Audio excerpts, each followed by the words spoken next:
that the South is responsible for causing the war because one of the primary reasons that the South is responsible for causing the Civil War is that their treatment toward slaves led to many escapes, many insurrections, and the North disagreeing with slavery. Kevin? This is problematic because the slaves' insurrection were common among the South. It is so problematic that the insurrection were common because they proved that the slaves' owners were unfair to them. We can infer this because if the slaves were treated right or even felt safe about slavery, they would not be revolting against it and running up the north to escape. To support my brothers and my sister in this is that for this evidence that we got is that in Abraham Lincoln Proper Union address it states slave insurrections are no more common now than they were before the Republican Party was organized. John Brown's effort was peculiar.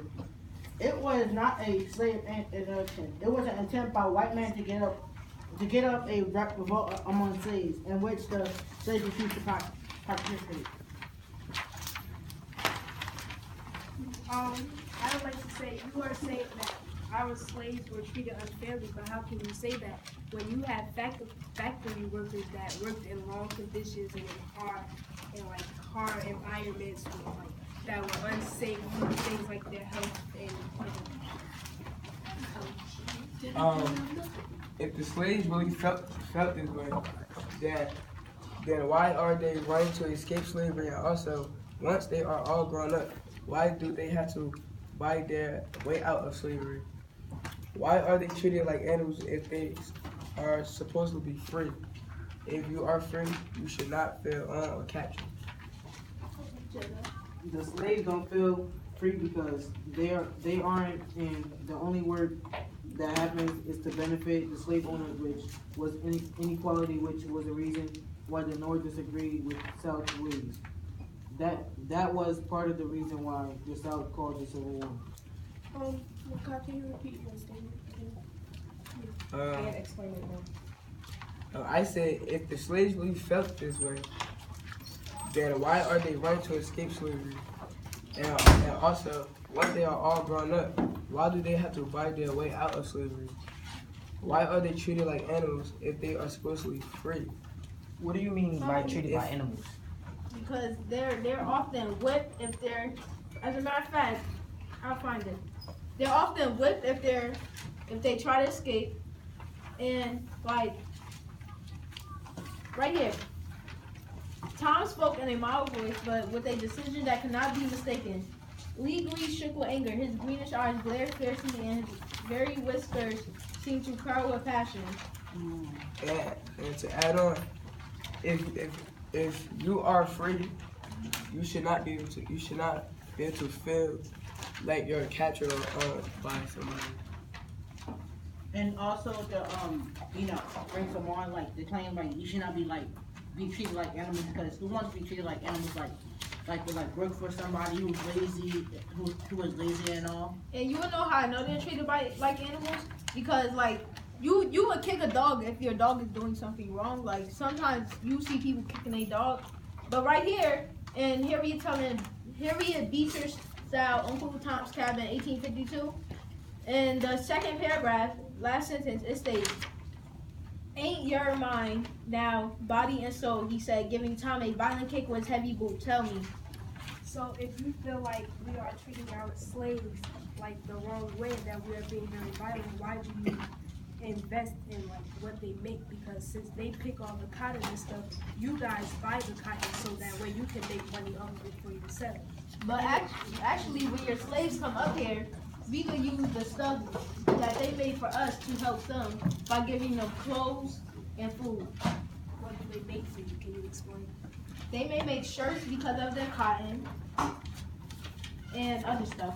But you get the cotton from what they pick, and you're saying that they're slaves, and you're saying that they're being treated wrong, and you feel like it's wrong, but you're still using the things that they make.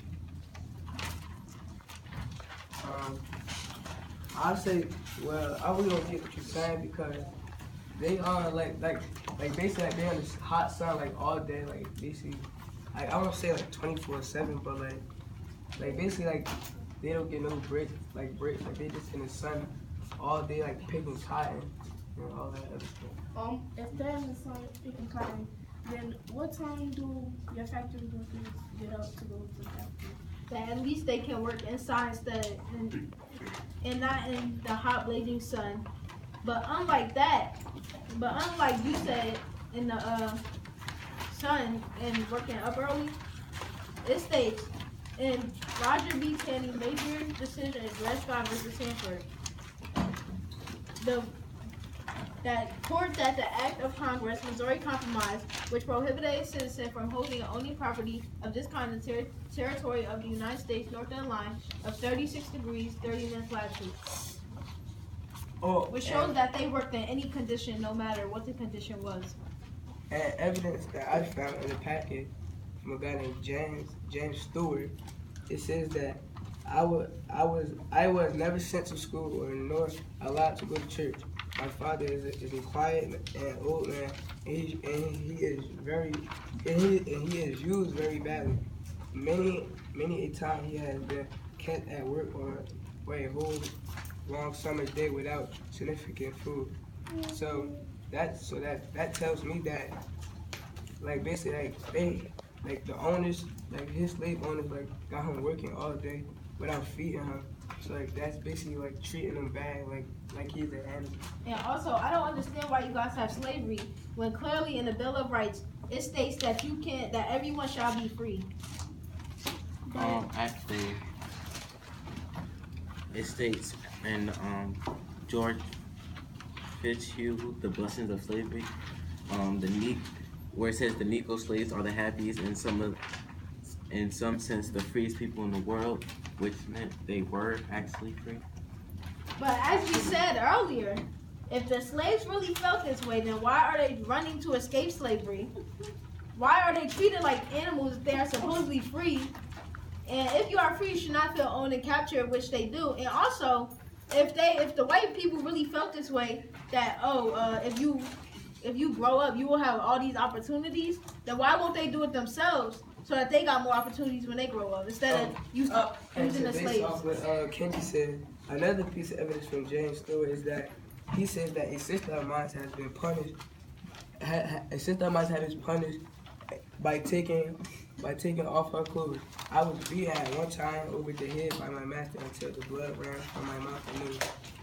And that tells me that like they basically is treating them badly, like it's like they masters like beating them that bad, like they some type of animal or something.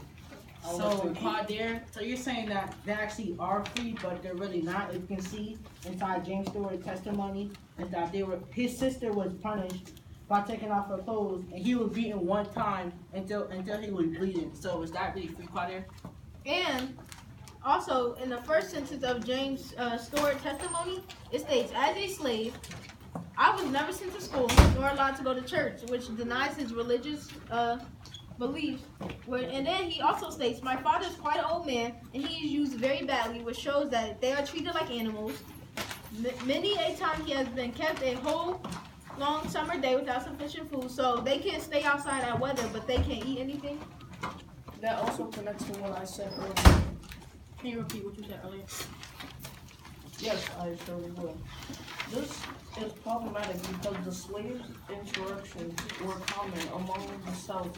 It is also so problematic that the insurrection